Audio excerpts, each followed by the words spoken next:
Собранието на Република Македонија доцна синоќа на вонредната седница посветена на поплавите, усвои заклучоци за состојбата во поплавените подрачја во Скопско. Со усвоените заклучоци меѓу другото, собранието се заложува државните и сите надлежни институции да продолжат да излегуваат во пресред на жителите на погодените подрачја, се до нивно конечно отстранување.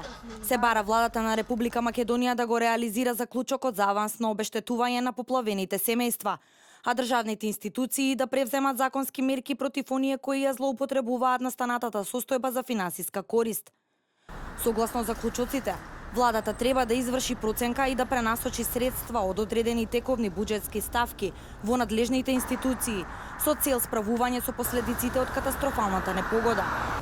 Во заклучоците се бара и да се спроведе дератизација, дезинсекција и делумна евакуација на населението во поплавените подрачја.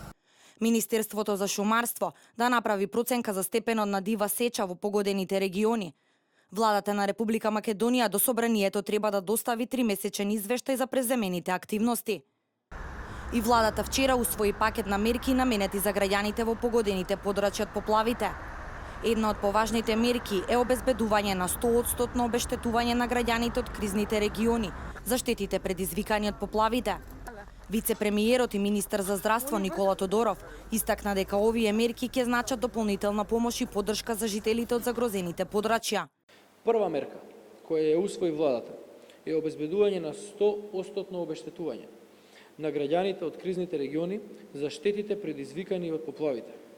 Ова значи дека граѓаните погодени од поплавите ќе бидат обештетени во целост, односно се што комисијата за проценка ќе го евидентира за оштетено, истото 100% ќе биде надоместено.